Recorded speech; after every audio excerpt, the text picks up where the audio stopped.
বন্ধুরা সবাইকে আসসালামু আলাইকুম। আশা করি সবাই অনেক অনেক ভালো আছেন। তো বন্ধুরা আজকের এই ভিডিওটিতে আলোচনা করা হয়েছে সম্প্রতি লঞ্চ হয়ে যাওয়া Realme Narzo 50 এই ফোনটিকে নিয়ে, এবং সেই সাথে জানানোর চেষ্টা করেছি ফোনটির ফুল স্পেসিফিকেশন, এবং ভিডিও শেষে জানিয়ে দেব এই ফোনটি আপনার জন্য কেনা ঠিক হবে কিনা। তো বন্ধুরা আপনারা দেখছেন লিটন 360, আর আমি আপনাদের সঙ্গে আছি মনিরুল ইসলাম লিটন।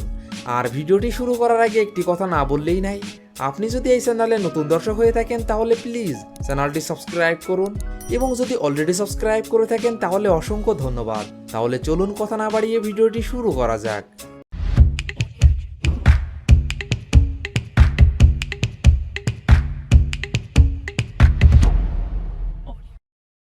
আমরা সর্বপ্রথম কথা বলবো Realme Narzo 50 ক্যামেরা নিয়ে।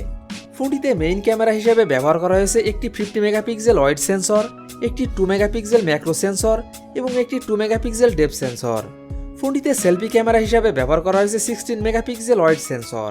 ফোনটিতে ক্যামেরা ফিচার হিসেবে থাকছে এলইডি ফ্ল্যাশ এইচডিআর প্যানোরামা। ফোনটিতে রিয়ার ক্যামেরা দিয়ে ভিডিও রেকর্ড করতে পারবেন সর্বোচ্চ 1080 পিক্সেল অ্যাট 60 fps এ, এবং ফ্রন্ট ক্যামেরা দিয়ে ভিডিও রেকর্ড করতে পারবেন 1080 পিক্সেল অ্যাট 30 fps এ। ফোনটিতে প্রসেসর হিসাবে ব্যবহার করা হয়েছে অক্টাকোর প্রসেসর। চিপসেট হিসাবে ব্যবহার করা হয়েছে মিডিয়াটেক হেলিও G96, এবং জিপিইউ হিসাবে ব্যবহার করা হয়েছে মালে G57 MC2। Operating system Android 11। Storage হিসাবে ব্যবহার করা হয়েছে 4GB র্যাম এবং 64GB রোম। ফোনটিতে ব্যবহার করা যাবে এক্সট্রা ডেডিকেট কার্ড স্লট। এবার কথা বলবো ফোনটির ডিসপ্লে নিয়ে। ফোনটির display size 6.6 inch, display type IPS LCD। ফোনটির ডিসপ্লে রেজুলেশন 1080x2412 পিক্সেল।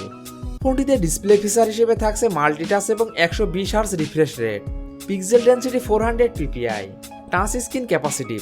ফোনটিতে প্রোটেকশন হিসেবে কোন গ্লাস ব্যবহার করা হয়েছে তা জানা যায়নি। এবার কথা বলবো ফোনটির বডি সম্পর্কে। ফোনটির ডাইমেনশন 8.5 মিলিমিটার। ফোনটির ওজন 194 গ্রাম। ফোনটি স্পিড ব্লু এবং স্পিড ব্ল্যাক এই দুইটি কালারে পাওয়া যাবে। ফোনটিতে নেটওয়ার্ক টেকনোলজি হিসাবে ব্যবহার করা হয়েছে GSM HSPA LTE। ফোনটি 2G 3G এবং 4G সাপোর্টেড। ফোনটিতে ব্যবহার করা যাবে ডুয়াল ন্যানো সিম কার্ড। ফোনটিতে কানেক্টিভিটি হিসেবে থাকছে LAN, dual band hotspot, Bluetooth, GPS OTG এবং USB Type-C। ফোনটিতে ফিচার হিসেবে থাকছে fingerprint sensor, accelerometer, gyroscope, proximity, compass sensor. ফোনটির alert type, vibration, MP3 app. ফোনটিতে থাকছে loud speaker, 3.5 millimetre headphone jack, battery capacity 5000 mAh। ফোনটিতে থাকছে 33 ওয়াট ফাস্ট চার্জিং সাপোর্ট। এবার কথা বলবো ফোনটির প্রাইস সম্পর্কে। এই ফোনটির বাংলাদেশ বাজার মূল্য ধরা হয়েছে 16,500 টাকা 464 ভেরিয়েন্টের ক্ষেত্রে। আর এই বাজেটে যারা একটি গেমিং ফোন খুঁজছেন তাদের জন্য এটি বেস্ট চয়েস হতে পারে। তো বন্ধুরা এই ছিল আমাদের আজকের ভিডিওটি সম্পূর্ণ দেখার জন্য আপনাকে অসংখ্য ধন্যবাদ। যদি ভিডিওটি আপনাদের ভালো লাগে অবশ্যই ভিডিওটিতে একটি লাইক করবেন। ভিডিওটি কেমন লেগেছে অবশ্যই কমেন্ট বক্সে জানাবেন। আর এমনই ফোন রিভিউ, ক্যামেরা রিভিউ এবং মোটর বাইক রিভিউ ভিডিও দেখতে চাইলে আমাদের চ্যানেলটি সাবস্ক্রাইব করে পাশে থাকবেন। তো বন্ধুরা আজ এই পর্যন্তই। ভালো থাকবেন, সুস্থ থাকবেন, দেখা হবে নতুন কোনো ভিডিওটিতে। ততক্ষণ পর্যন্ত বিদায়।